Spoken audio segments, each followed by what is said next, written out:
আসসালামু আলাইকুম। নোদাইসেল BD YouTube চ্যানেলে আপনাদের সবাইকে স্বাগত।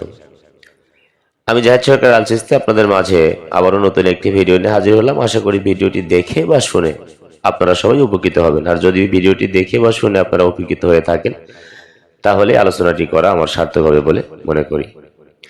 চলে আসি মূল আলোচনায়। আজকের আলোচনার বিষয়, কাগজের কোরআন বড় নাকি মানব কোরআন বড়? নিঃসন্দেহে মানব কোরআন বড়। মানব কোরআন বা দিল কোরআন এখনো নাজিল হয়। মানব তথা ইনসালে কামিল অর্থাৎ পরিপূর্ণ মানব বা আউলিয়া কেরাম এর জবান দিয়ে এখনো কোরআন নাজিল হয়। নবুয়তের যুগে যাকে ওহী বলে আর বেলায়েতের যুগে তাকেই ইলহাম বলে। এই দৃষ্টিকোণ থেকে আল্লাহর কালামকে দুই ভাগে ভাগ করা যায়। সুতরাং নবুয়তের যুগে যে কালাম নাজিল হয় এবং বেলায়েতের যুগেও কালাম নাজিল হয়। নবীজির জবান মোবারককে দিয়ে যে কালাম নাজিল হয়েছে তাকেই নবুয়তি কালাম বলে।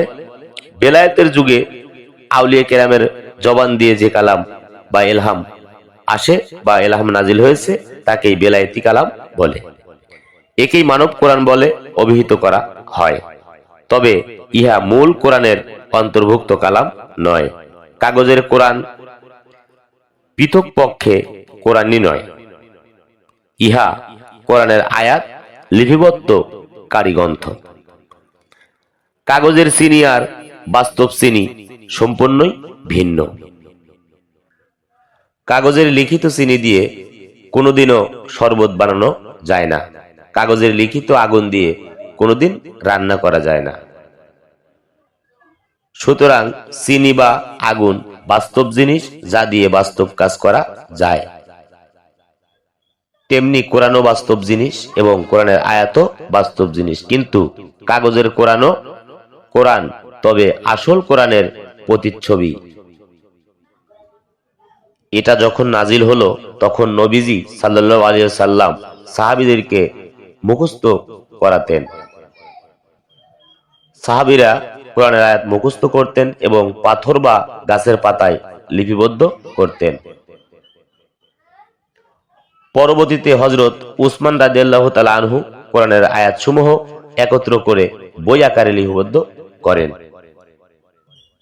সেই কোরআন লাউহে মাহফুজে সংরক্ষিত ছিল, তা এখন কাগজের পাতায় লিপিবদ্ধ আকারে আছে। এই কোরআন নাজিল হওয়ার সময় পাহাড়কে প্রস্তাব করা হয়েছিল।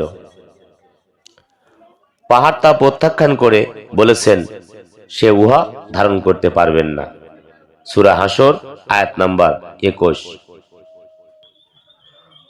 কোরআন এতই ভারী জিনিস, এতই মর্যাদাপূর্ণ যে কোরআন যদি পাহাড়ের উপর নাজিল হতো তাহলে পাহাড় চূর্ণ বিচূর্ণ হয়ে যেত।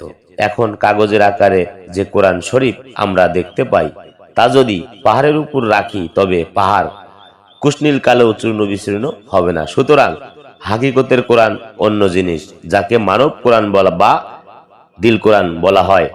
এজন্যই মাওলা আলী আলাইহিস সালাম বলেন, হাজা কোরআনুল সামিতুন ওয়া আনা কোরআনুল নাতিক, অর্থাৎ এ কোরআন নির্বাক, কথা বলে না, আর আমি হলাম সবাক কোরআন, কথা বলি। এটাই মূল হাকিকত। তা আসলে মানব কোরআন বা দিল কোরআনটাই হচ্ছে সর্বোচ্চ কোরআন। এখানে নগদ রয়েছে, এখানে কোনো বাকি নেই।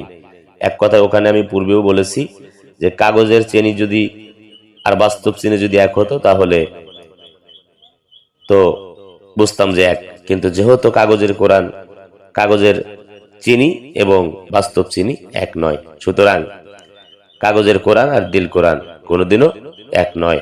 এটা একজন হক্কানি আলেমের কাছে বা পীর মুর্শিদের কাছ থেকে তার মূল হাকিকত জেনে নিতে হয়। তো সবাই ভালো থাকবেন, সুস্থ থাকবেন। হয়তো আবারও সামনে কোনো নতুন ভিডিও নিয়ে হাজির হব। এ পর্যন্ত সবাই ভালো থাকবেন, সুস্থ থাকবেন। খোদা হাফেজ। জয় গুরু, জয় হোক পাক পাঞ্জাতন, আহলে বায়াত ও বিশ্ব মানবতার।